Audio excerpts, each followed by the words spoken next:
Hi, everyone. Welcome to the Child's Voice.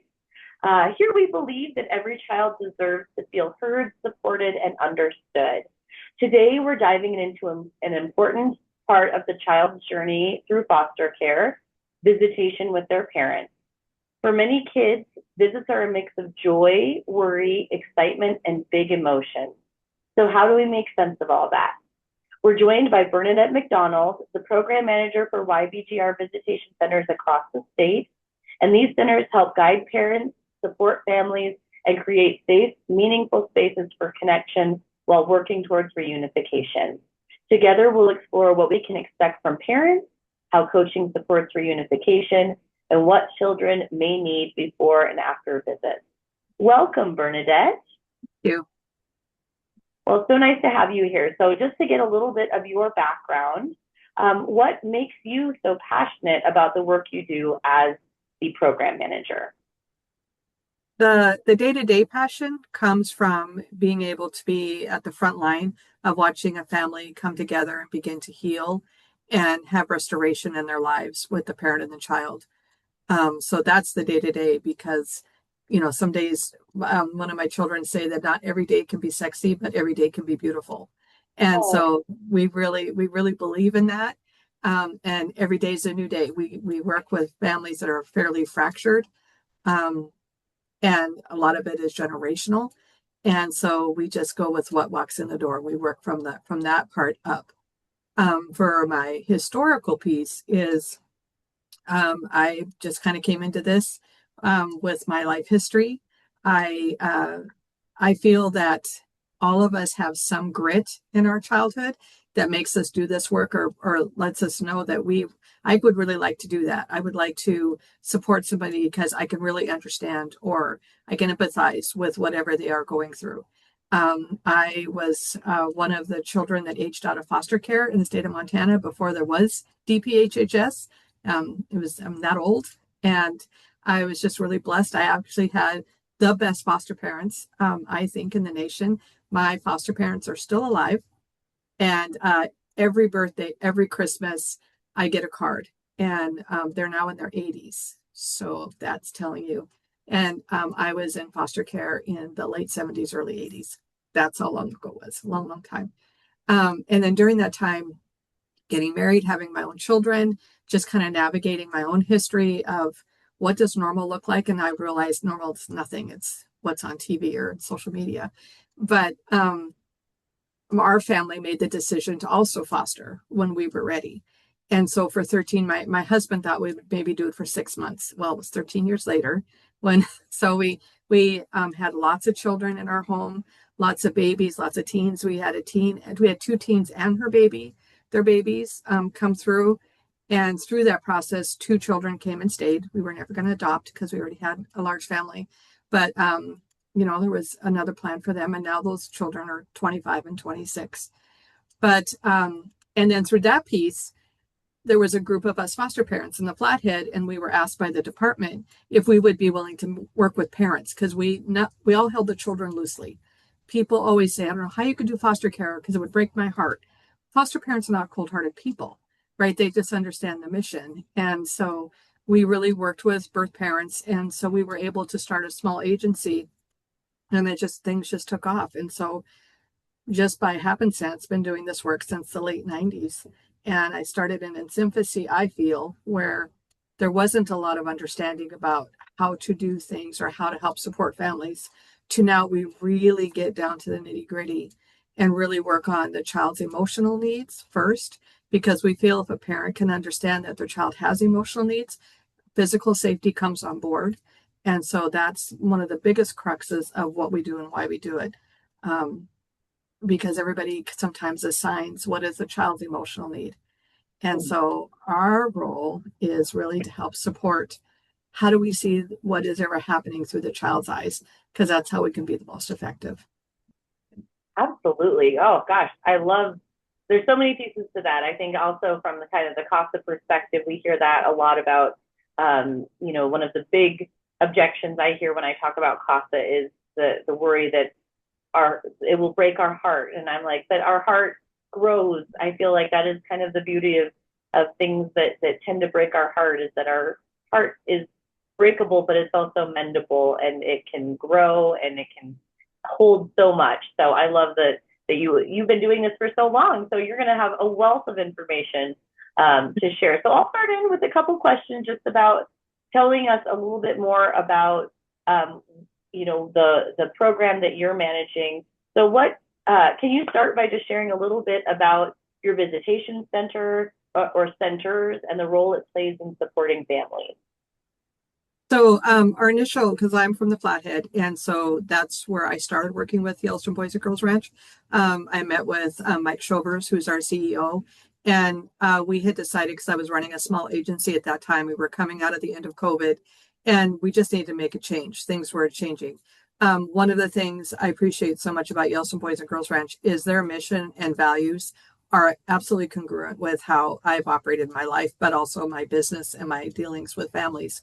And so Mike and I had some conversations, and one of the things specifically is Yellowstone Boys and Girls Ranch, their flagship services are really children's mental health, and, with the ranch, but also across the state. And Mike has a heart for children that are in the child welfare system.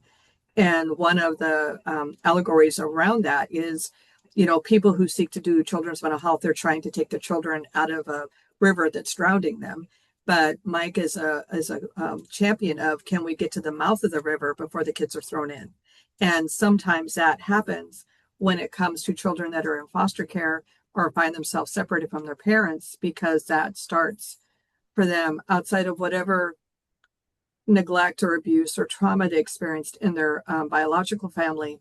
When they come into the system, that also lends itself to many other events that start to shape and mold that child's worldview and how they respond. And then we know that their behavior is a language of their emotions.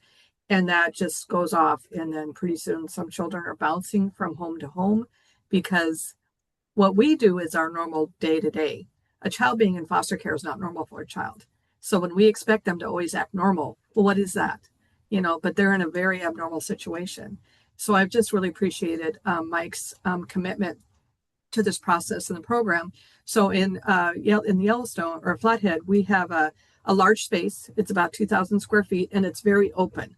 And this is kind of a different switch up on what people believe to do in visitation. We actually call it parenting time. We don't think people visit their children. These are parenting opportunities. So if you will, like when you go into a hotel lobby, there's lots of sitting areas, there's zones. So we have that same kind of setup. We have different couches and chairs, and we have a large TV. We have a couple of aquariums. We have some birds, but we also have a kitchen area. We have multiple different table settings. We have a place that just has for arts and crafts. But we believe strongly that, when you sit with your child and have a meal, that's huge nurturance. We're always about safety, nurturance, and control. So we create this environment that lends itself to that, while mitigating all the safety concerns. So there's a lot of, we call it almost communal parenting. Some of our parents might be there from 9 to noon. Some might come from 10 to 2, but they're kind of together. And we've been pretty fortunate. We make good choices to who's paired up. We don't have anybody, but it also, that environment lends itself to the parents going, oh, I'm so glad I'm not back there anymore, than those early days. Or the new parent going, how do I get to take my kid where you guys are going? How do I get there? And we can talk about what that looks like, because we don't take anybody off site unless they're sober. They have to have obtained and maintained sobriety. And sometimes when they're on site, we know they're not sober. But if they can meet their child's emotional and physical needs, and they're not falling asleep, they're not angry or raging, then, we support that process, because this is really forced sobriety for children when children go into foster care. Like, a parent isn't like, I'm ready to do treatment. It's forced sobriety for them. And so sometimes it takes them, we know that in our cases, sometimes it takes a parent 6 to 9 months before they decide to go into treatment. It just doesn't happen right away. So we work with that, but also by having a lot of guardrails up for safety. And some people struggle with that. We have canceled visits if somebody is just too under the influence to be able to be safe and nurturing for their child. So that's how it starts. We do lots of little guys in the mornings. So we do lots after school kids in the afternoons. We have a transport driver. I remember when I told my supervisor, I said, well, I need to hire transport staff. And she's like, is that a thing? And I said, oh yeah.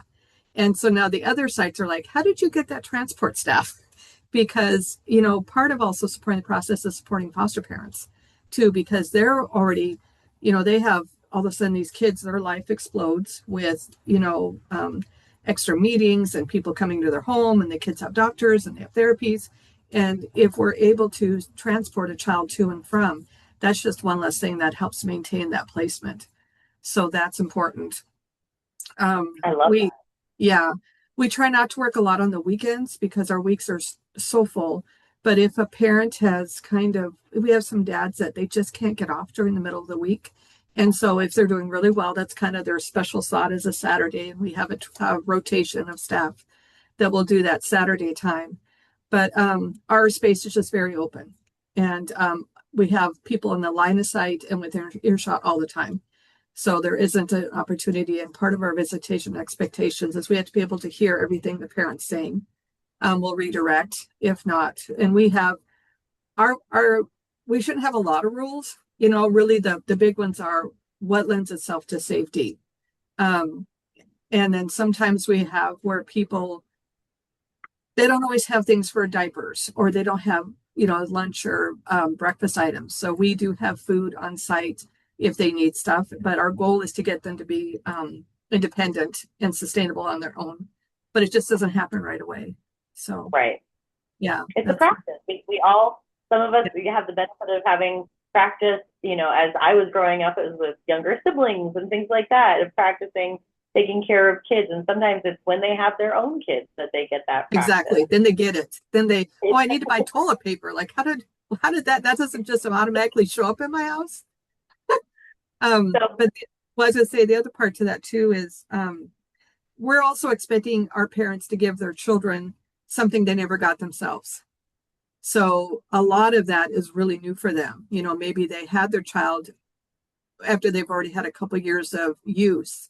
And so they never had their own emotional needs met. And we're like doing this whole different switch and that's hard because when you're recovery, we don't want to talk about feelings. That's why we use, right? So all of a sudden we're like, well, let's, what is your child's perspective? I wonder if that's what your child needs is. And so that's always kind of a little shock when we do that. Yeah, absolutely. Well, and you kind of answered my next question, which is a little bit about, you kind of started with day to day what you're doing, which is, that supporting that work and really being there, from the child's perspective. So I'm going to jump down into some of how, like what you just were talking about is what kind of coaching or guidance do you provide to parents during visits? One of the state's approved modalities, it's a service modality of how you provide support through a visitation event. It's called visit coaching. And our staff is certified in visit coaching. It comes out of a wonderful clinician on the East Coast. Her name is Marty Baer. And she trains people across the nation in this very emotional centered kind of umbrella, how do we take care of our children perspective, and then how do we also address the reasons why kids came into care in the first place, because we still need to talk about those things. And one of the things, for instance, when it comes to sobriety, they'll say, well, I want to get sober for my kids, and that's not going to be sustainable for you. Your sobriety is for yourself. But if you have a protective capacity over your sobriety, that lends itself to protective capacity over your children. And so we just reframe those statements and those mindsets about why they're doing the things they're doing. We also follow along. There's something called conditions of return that a parent has to meet before Child and Family Services will consider returning a child. So we're pretty well versed in that. And so we talk about those things. The first one is, do they have safe and stable housing? And is that, sustainable? Is that something that's going to last for a while? And the next one, is it calm? And what does calm look like? Calm means nobody's using drugs. Calm means nobody's going to offend the children. Calm means there's not domestic violence in the home. And then the third one is a parent willing to work with the department And sometimes they're not because they're mad. And we talk to the parents about the state is mandated by law to provide reunification efforts for you. And that comes with a price. So the state has some dollars set aside that will do those things like CD treatment and things like that, services for us. And one of our values with the Yellowstone Boys and Girls Ranch is good stewardship. And I'm pretty set that I want to make sure our dollars are going towards something that's sustainable for the future. And the final one is that they have a support system. But one of the things that I think shows itself about the success of our program is we have some people that are not functioning in society. And once they spend a year or more with us, not only have they paid off their fines, but they're driving a car legally, they have insurance, they have safe housing, they have a job that supports their family, they're no longer using, and they are not using community resources, but they're investing in the community by paying their own taxes, and their children are in daycare and all those things. Like, there's nothing more gratifying than seeing them launch themselves in whatever their culture and traditions will allow them to, and be successful with their own children. And then we'll probably talk about foster parents, but that's where that starts to kind of get wonky, because the foster home provides so much, security and predictability. And there always is a transition time that's clunky. But we always tell foster parents that they may not go back to as good as you give them, but they always go back to better than they came out of. I've never had a time where children go home to a place that I haven't felt has improved markedly and can create. I mean, not everybody's going to go off to college, someone's got to do all the jobs, and our parents work hard to be able to be independent because they do want that. They just never knew what it tasted like or felt like before.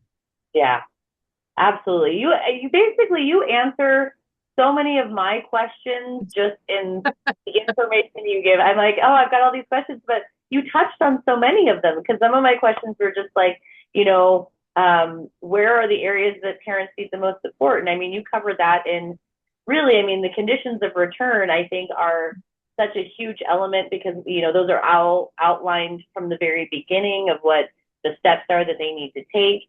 And I love that it sounds like you're providing almost kind of a wraparound service in a way for these parents, because it is difficult to manage doing all of those things on your own, especially when you're maybe starting at a deficit of where you didn't have all of those skills to begin with. So I love all of that. So I do want to I'll move down into some of the expectations of of parents during their visit. So what expectations do you or your center set for parents during visits? We have a lot of structure. So for the lack of a better word, it's basically a scripted environment, because we set the stage of what we expect and what is child-centered and child-focused. And I start every day with, I confirm with all the parents in the Flathead what about their visit that day. And then the foster parents also. I start at 7:30 in the morning, and usually I'm done by 8, and then sit for the whole day. And they struggle sometimes initially. And I'll just say, your child's already up, so you can get up at this time and see if, and one of my greatest, I love when this happens, but I'll have some parents before I even get to the confirmations, they're like, I confirm. And I'll tell them, that shows me you woke up today. Today's my day to be a parent, because our parents sometimes compartmentalize their parent identity because they are not with their children. And so, and who parents, 4 hours a week. So we really like to give them more time if we can, if they can tolerate, because everybody has got a different ability initially when they come in. So confirmations are a must. And historically, I don't like canceling a visit, but I need to know if you're going to come, because we're transporting kids all over the county. And I don't want a child there if you're not going to be there. So I'll cancel. And that usually only is one time that, no, I mean it. And I'm not going to work harder at you being a parent than you do. So got to show up, buttercup. So that starts there. And then we really want them to be on time.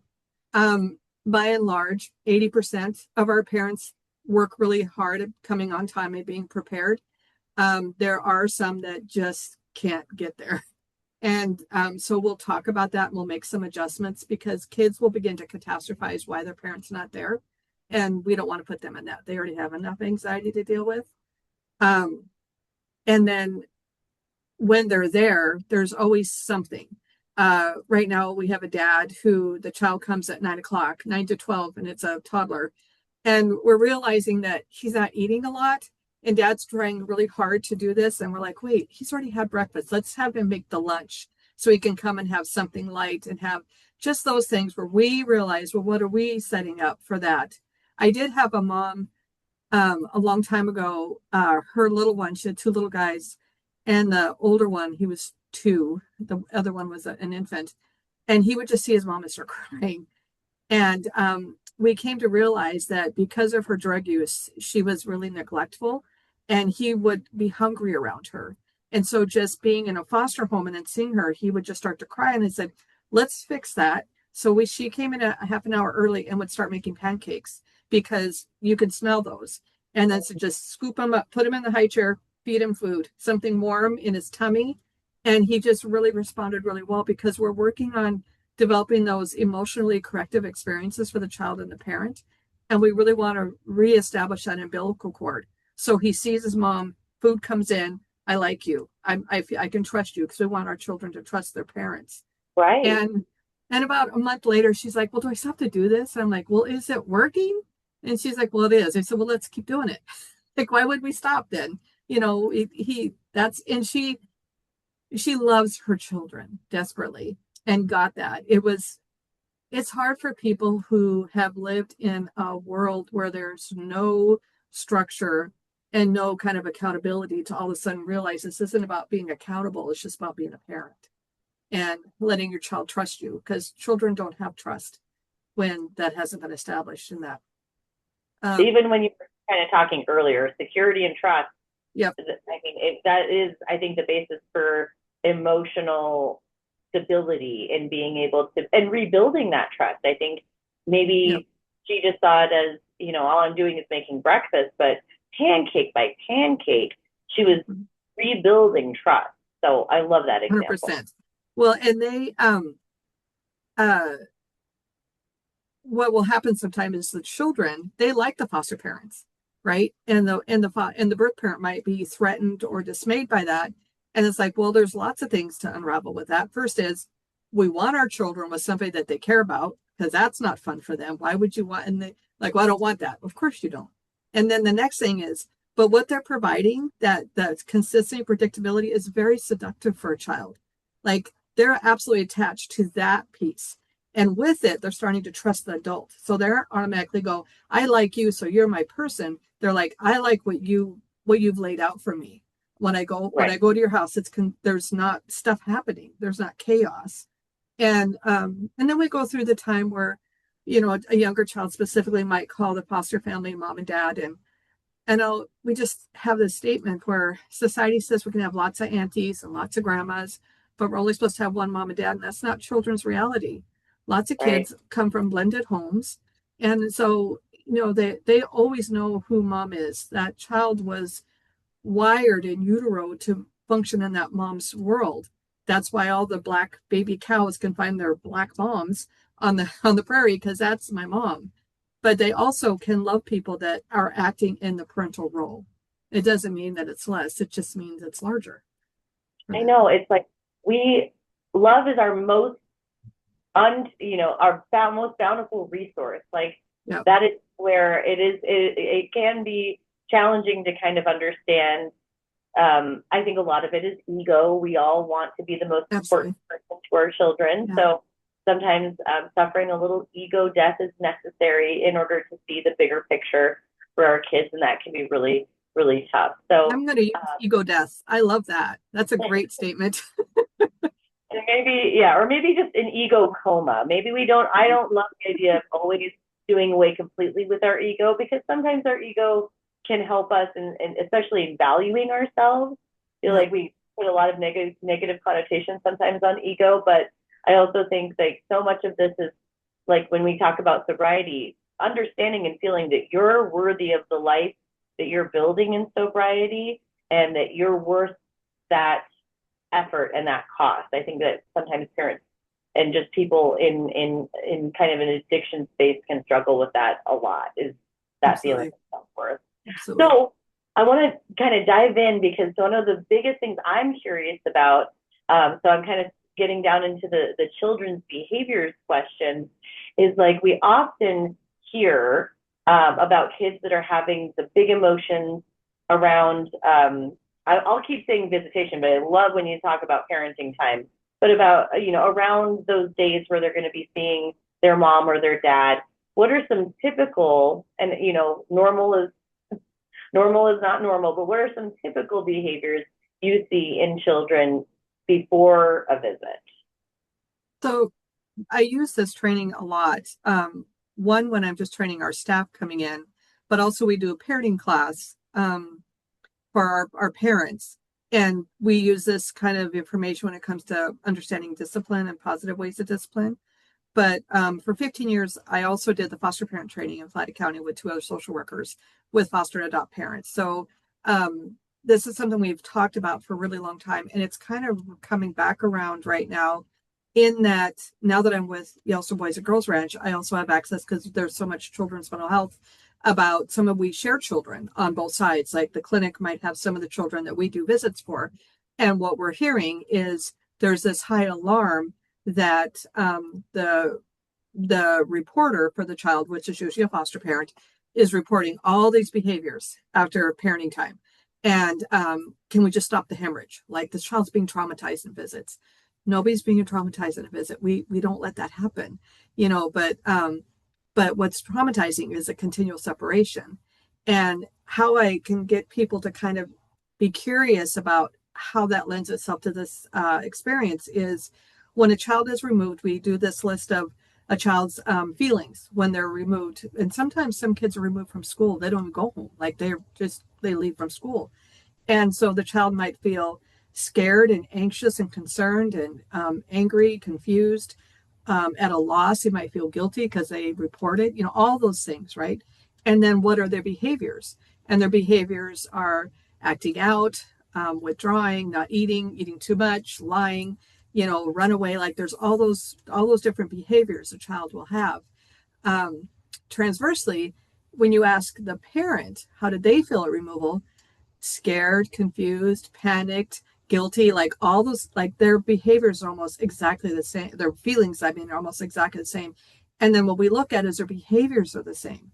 The behaviors are, they're acting out, they're lying, they're yelling, they're withdrawing, they're using too much, not sleeping, all of those things. When you have 2 people who experience the same event having the same feelings and then the same responses to those feelings, how can we not say that when we bring them together, we're not trying to do some restoration or repair, and then when we separate them, it's that they're not ready? I mean, what's the amount? I mean, historically, we really work hard on understanding greetings and goodbyes. So if a child comes in and crawls under a table as soon as they see their parent, that's a statement, right? We're like, okay, there's something happening here. The child's not feeling safe or comfortable with their parent. But also, if a child, it's time to go and the child's crawling under the table and hanging on the table, like, that's also a statement. But what we do is we kind of peel them away and we put them we buckle them in. And, when you look at it from a child's point of view, then they're kind of, I'm not saying we shouldn't restrain kids in a car seat. That should happen. But at the same time, what's their experience in that? I am traumatized. I'm leaving my parent, and you're putting me in a car and you're buckling me in, you're taking me out. And I know my mom's probably crying about me. So that's a lot. And then I'll get a call from a foster parent like, I can't take my son's in a tournament in basketball this weekend. I can't even take him because this child is so dysregulated. Well, I know their behaviors are inconvenient. Now, I try not to say that, be smarmy, but that's really what's happening.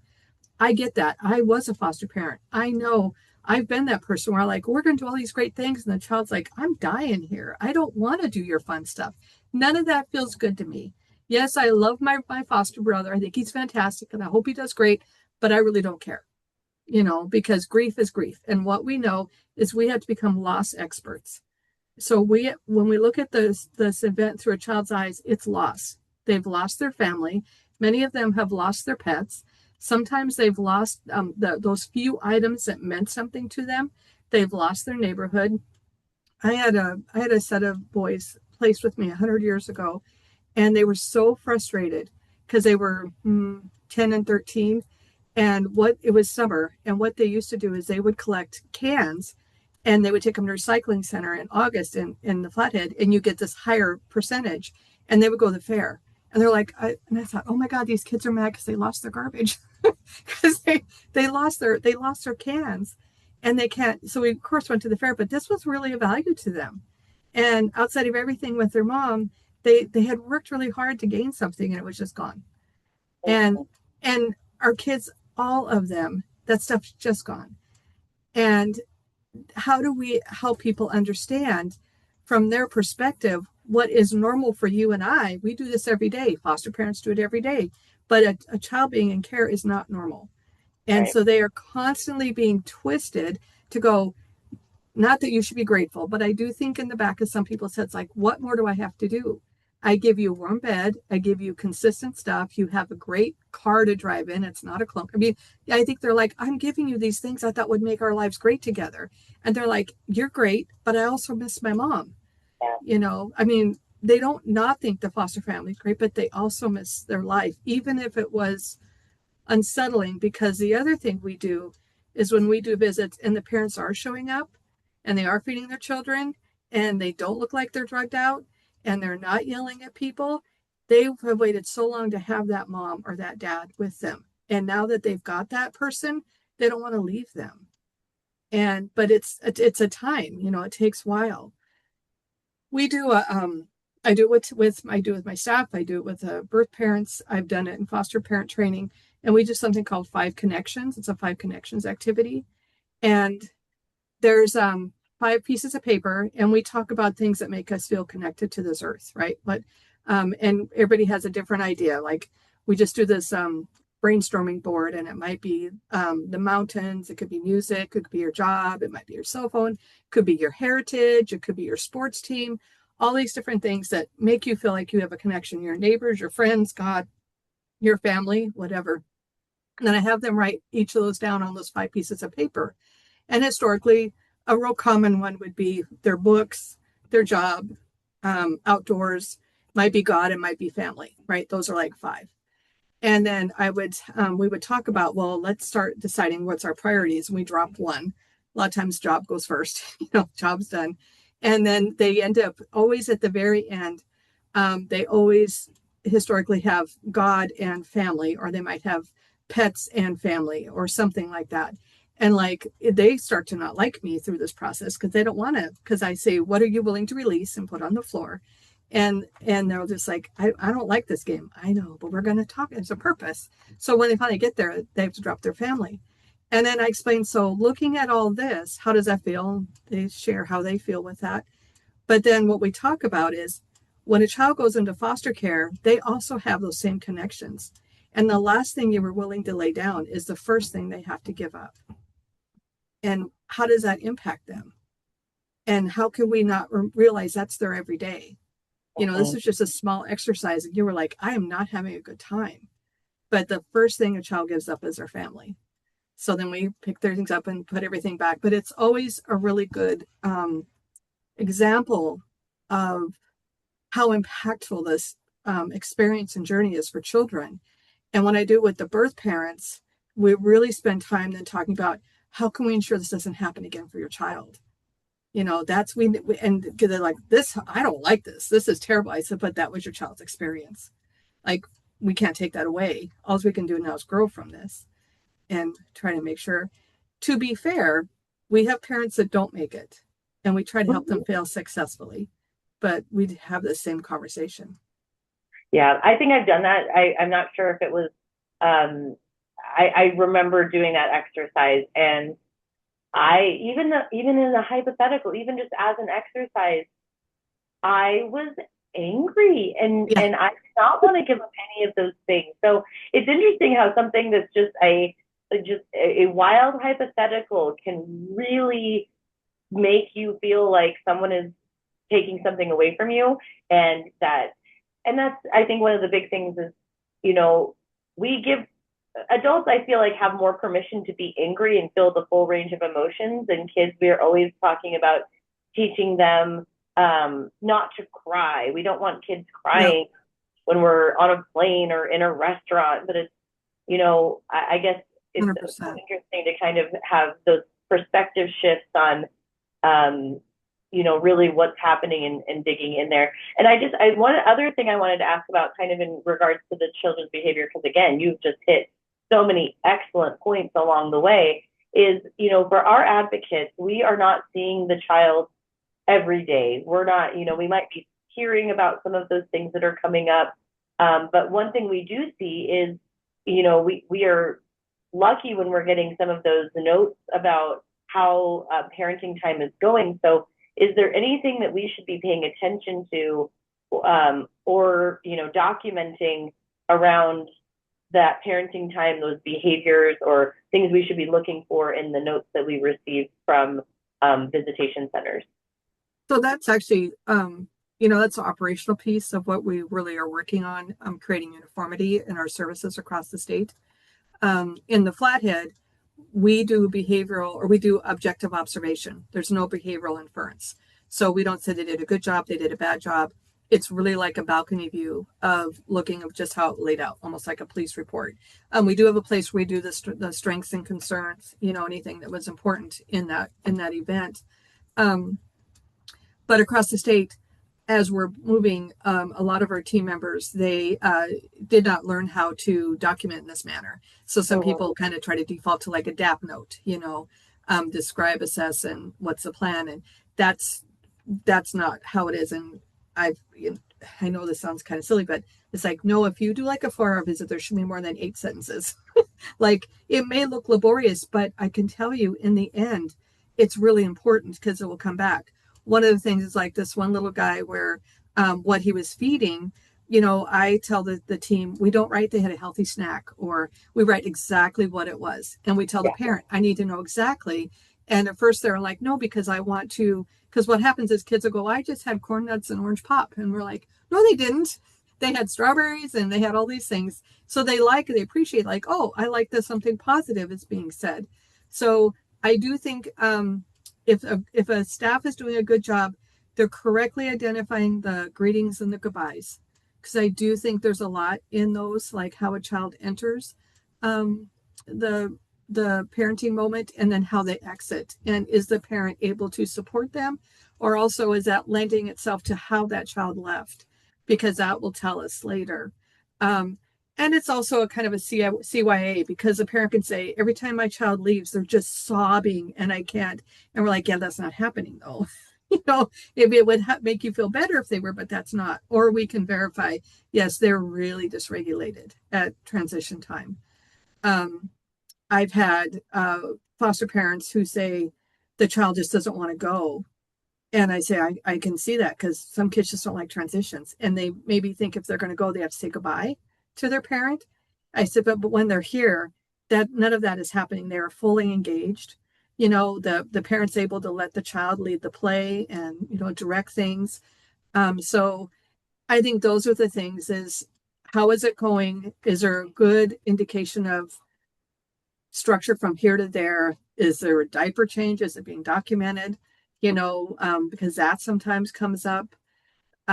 So what's the consistency and the predictability in visitation? And also if there's anything that should have been redirected, because if a good person's like, and we do, is sometimes there are times where it's like, well, they just started on this vein of information, and then the staff will go, let's stay in the moment and bring that back. But sometimes it goes farther, and it's like, well, why did it go farther? Was there something happening? And if the child's leading the conversation, we let that happen. But if the parent's leading, we don't let that happen. So that's excellent to know.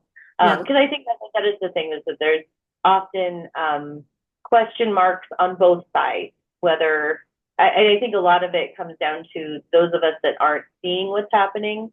We read through things and we might need to kind of draw inferences. And I love it when things are laid out. I love detail. I think that, having those things in there is very helpful.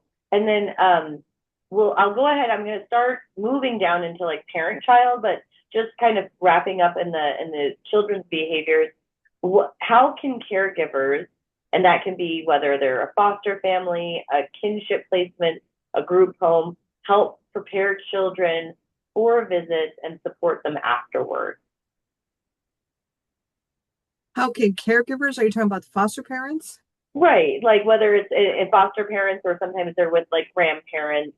I think a lot of that is sometimes our advocates, we like to kind of not necessarily coach, but just be a resource. So if there are things that I would hope that anyone could kind of walk away from hearing our conversation is, and some of it I can kind of answer is I am always this. I think that we have tried very hard as a society to reduce disappointment and some of that dysregulation. Yes, And yeah. as a parent myself, I've realized that one of my jobs is not to guard anyone from disappointment. It's, sometimes validating that understanding. Well, you're answering all of it. That's exactly what I was going to say. Is if the caregiver can validate, I know that in this moment comes a lot of excitement, but also apprehension, and also then sadness. Because remember we have to be loss experts, so we have to understand that this, even though this is a gathering, it's also a loss at the same time. And I just think being a safe place, and and asking if a child's a little older, like 8 or 9 or 10, saying, I know when you go sometimes you have big feelings when you come back, but we do have like this event, and to support you, what will you need? Because if you're like, it's non-negotiable, I have to go, like there's no one else, do you need a minute? Do you like, I just got to step out for a little while and just look at the stars or whatever? But maybe they don't have that same. I think just really, I feel strongly if they can just develop that emotional dialogue with a child, like what is your need at this time, and what can I do within reason? And like, well, I want to go to ice cream every day. Well, that's probably not going to happen, but maybe we can go one day a week and get ice cream. But how can I help you right now? Yeah, With your feelings. it Yeah. could be, take your blanket with you so that you have something Yep. warm that you can hold on Absolutely. to. Yeah, so you're right. I kind of just wanted to, I ask loved the it though. question, pose It's it, awesome. but I feel like that is the big part is that we don't want, we already know that there's enough disappointment. We don't want to add to that. And it can be hard going into it, as you said, going into a parenting time can be filled with a lot of apprehension because you know how it will end.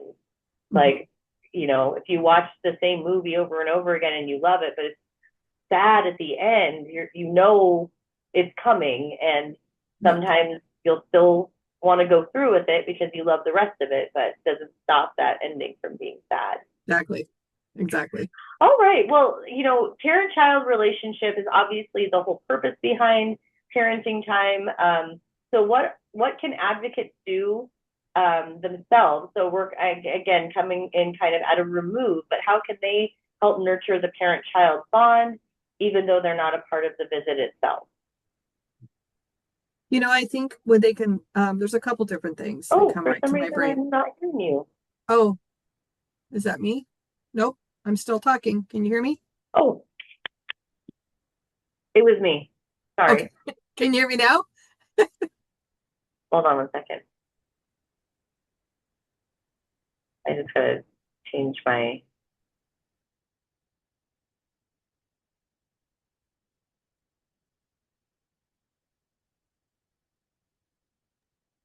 Can you hear me now? I can hear you. Oh, no, that was Okay, me. great. I can hear you too. Sorry, my Bluetooth speaker that I was using apparently decided to turn off. So, all right, there we go. Okay. What are we talking about?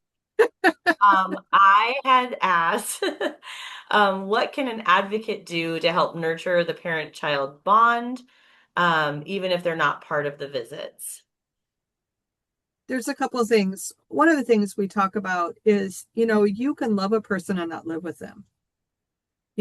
There's, I think that happens sometimes where children start to become, especially like if they're with a grandma, and grandma's kind of that warm place to fall to, and they just don't know if their parents going to make it. If we get to those end times, just really validate that you love somebody. It doesn't mean you always live together, but you love them. Because I think sometimes some of our kids have a hard time feeling that they have permission to love their parent when everybody, all the adults around them, are basically in control of that parent, is how they see it, and that the parent has value. I think it's always helpful too if they're like, I didn't realize, but your eyes are just like your mom's, and she has fantastic eyes. And it's just without your hair's cut or whatever, I could see that you guys have, that's fantastic. You have that great piece of your mom. That's so wonderful. Anything that's like a common ground. I think foster care, kids in foster care is not much separate than children of divorce. Except the people who are caring for these children didn't have a prior relationship with them, like from birth, like a divorced parent does. So I think some of those understanding, like just children in the middle, and just really trying to just always talk about it from their own perspective of the child's experience. That when we get to those times, we just have a case right now where has passed and dad just wasn't able to do the work and his older children. And the three have a different decision about how they're going to handle that. One of them has decided they want to stay in contact for now because, that's fine. So we just because the court has made a decision that relationship is no longer legal and binding, it doesn't mean that relationship isn't still there. So like, how do we help the child understand that? There's been a lot of times where the department will ask us, well, can you do like these end time visits? I'm like, that really should be in therapy. So if a child has a therapist, I really advocate for those last few visits because that therapist will hopefully stay with that child and be able to, and they have that. That is the best use of those times. I just think anything that the guardian or the advocate can say that's positive to the child about their parent, that would be really great. I really like it when CASAs also come into visitation.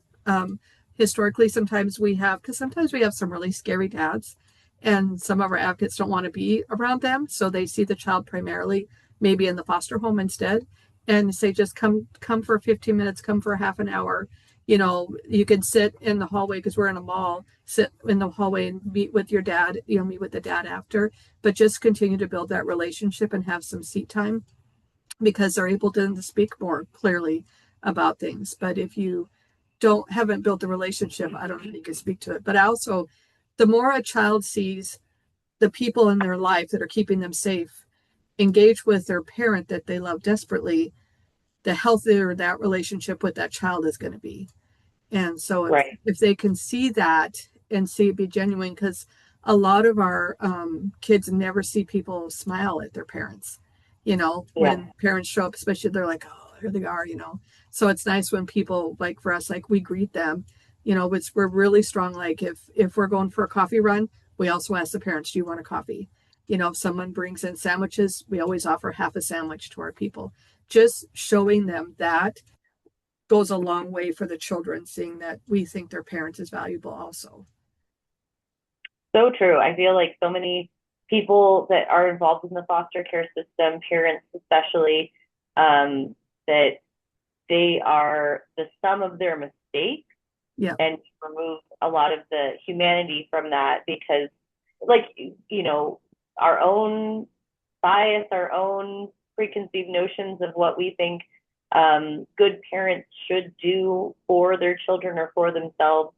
So it can be, I'm glad. I mean, I think that this has been a good conversation that kind of helps maybe have people go back to, one of the biggest things I say all the time is that two things can be true at once. Yes. People love their kids and they can still end up in a situation where abuse or neglect happens. And it doesn't necessarily mean that it was a lack of love on their part. It was usually a lack of skills, a lack of knowledge. And a lot of the CASAs, the advocates that we work with, that's one of the biggest things we actually ask during our interview process is, why do you think people abuse or neglect their children? Just so that we can make sure that we gain an understanding of what do you think happens? And so many times it's that,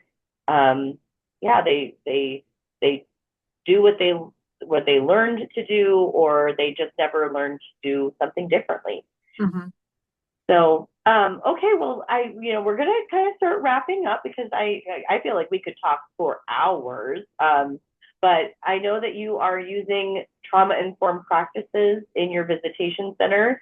And I guess one thing that I love this question is, what does it look like when a visit goes well? Not because everything was perfect, but because the child stayed connected and regulated. So one of the things too, I feel people learn the best when they see pictures, and we do something, what's the jigsaw puzzle of that child? So we have 6 different constructs, and it's like a jigsaw puzzle. And so what's their appearance, what's their education, what's their social, what's their emotional, what's their life experience, and what's their cultural age, right? And our children, you could have a 10-year-old who is socially 8, emotionally 4, 0 for cultural, like they haven't they haven't gone to 10-year-old, they don't get to swim in a lake, they don't get to go do healthy sleepovers.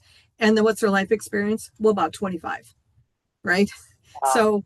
So if you have a parent or the staff who can understand, it's not what the child's doing, but why they're doing it. Remember, their behaviors and language. So if we can figure out where they're at emotionally and keep that in a place where they feel safe, then they're going to stay regulated and connected, because that we can have children, the cortisol in their brain isn't kicking off. So you can have a group of like 5-year-olds playing on a floor, and somebody walks in that's unknown to them. 3 might look up and go, oh, I don't know who they are and I don't care. But the one that has trauma, they might stop. Their breathing changes. They watch that person. They might go to them like, who are you? Why are you here? Because they're assessing safety. So if our children, while they're in a parenting time, if something is impacting that element of safety, that child might change how they're interacting with everybody.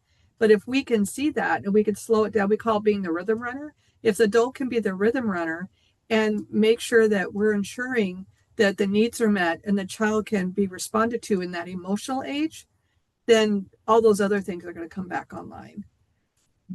All of that. Absolutely.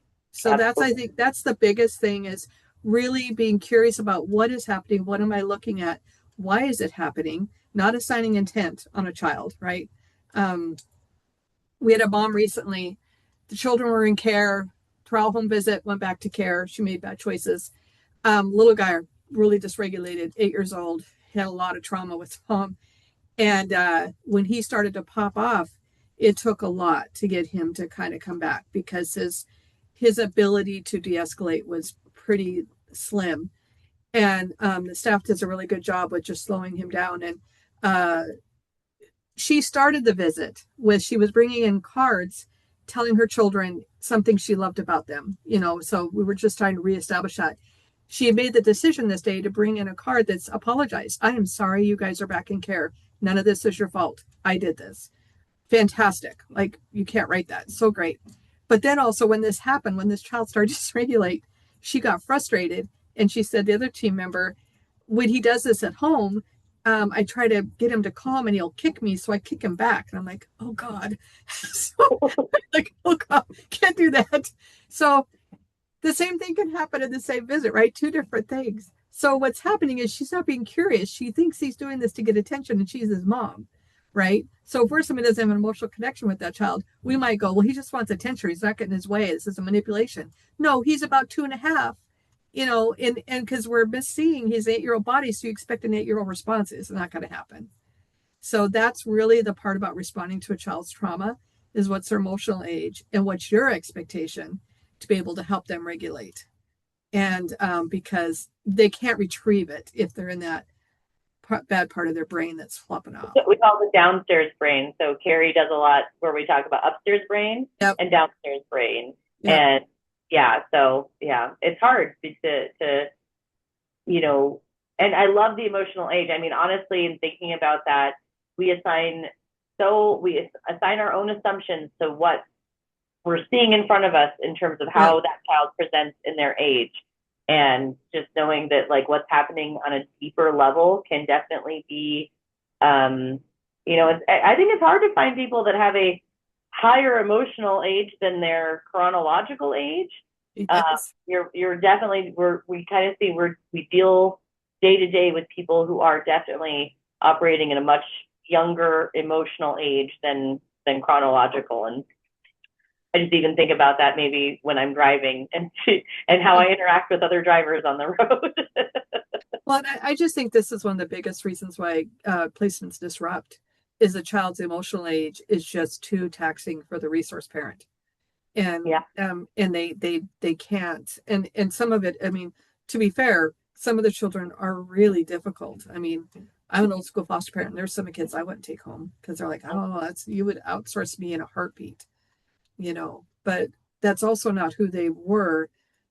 They were probably struggled maybe when they came into care, but with all these added events in their life, it just makes them realize they're in a lot of deep doo-doo and they can't get their way out of it. And so they're in this kind of constant crisis. Mm-hmm. Yeah. All right. Well, I've got two more questions for you. Okay. Okay. So first of which would be if you could share one message with advocates or professionals to support children in foster care about visitation, what would it be? Okay. Um, yes, I can say right off the top is that people that do the work that I do, just because we are advocating for parenting time doesn't mean we've aligned with the parents. Because what happens is historically the advocate has the ear mostly of the foster parent because that's who they're talking to all the time. Like the advocate's the one that answers their phone, right? And so the foster parent, that's their lifeline.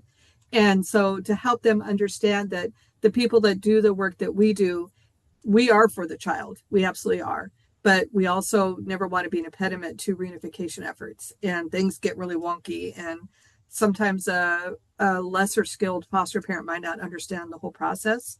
And that we also, in the end, might say, I don't know if this child's ever going to be safe with this parent. But while we have the safety and structure in our control, we're going to move forward. I think that would be the biggest help because if they can help the foster parent stabilize and normalize what's happening with the child's not going to make another bounce. I would rather not see a child make one more bounce. That's the biggest thing. I think that's one of the largest is to help support that foster family because they're not getting the training they used to get. They used to get 30 hours, foster parents did, you know, the same as CASAs do. And they get 8 right now. And sometimes it's all online. They are not ready for this hard work. And I have a huge feeling for that and an emotion to help support them. But at the same time, sometimes we don't hear until once divorce is an option, like they're done with the child, it lessens all other options. And we don't hear until it's almost too late. And Yeah. then we have to start all over. So I think that's the bigger one. And to spend time with the family together. That's, I would say, that's how they're going to get their best view of what's really happening with the child is how is the child when they see the child with their parent also. Yeah. All right, wonderful. That was a great answer. And then my last question is what gives you hope in this work that you do? Mm. I think the children in their resilience, I think children bear such a weight of what they experience that we do not correctly give them credit for. I think we sometimes just see the inconvenient or uncomfortable moments that we don't want to deal with. But if we really saw what champions they are, you know, I mean, and historically, a lot of people that do the work that I do come from backgrounds like we came from. And to really listen to them and let them feel heard and safe and secure, but also let them see that farther side. So the child is trying to navigate, how do I still love my parents? Maybe go home. If I don't go home, how do I love this family? And how will they still love me with that family? Like that's the part that kids have to be free to love all their people. And feel that they are worth love. I think that Exactly. there's a lot of questions that I think come to mind about when I talked about worthiness earlier is, am I lovable? You know, can I be kept? Yeah, there's just, oh gosh, that is, it's beautiful. It's a beautiful answer, Bernadette, because honestly, that really brings up a lot for me in thinking about the kids that I advocate for, because I'm also I'm staff, but I also have my own kiddos that Yes. I advocate for. And, you know, I don't want kids to have to be resilient, but I'm so grateful that we get this opportunity in what you do and what we do to kind of support those kids that need us the most. So I think, well, there's one last thing that for a tidbit for the people watching this is there's a book by Sherry Eldridge. It's an older book. And even if you don't buy the book, read the chapter headings, because it's called 20 Things I Wish My Adoptive Parents Knew. And just those 20 chapter headings are gold. They're oh, gold. wow. Yeah, Sherry, I'll send it to you when we're done. And Okay, then great. I would love you can to. I copy can it. add Yeah. that into our description for this on our Yeah. video. So, well, thank you, gosh, so much, Bernadette. This was so Absolutely. great. I so appreciate your time and your experience. As I said before, I know that our advocates are going to benefit greatly from listening to this conversation, because this is such a huge part. Visitation, parenting time is such an important part of the puzzle. And sometimes I know that we don't necessarily feel it, it feels kind of like a blank space, like we're not quite capable of putting the piece in ourselves. So you filled in a huge gap for advocates today. So yeah, I just appreciate your time today. Yep, this has been great. Thank you. You made it very easy. Well, and thank you, advocates, for the work you do to support children in Yellowstone County. We look forward to continuing to have conversations that hopefully will bring you some clarity, guidance, and knowledge as we continue on in the child's voice. Thank you. Thank you.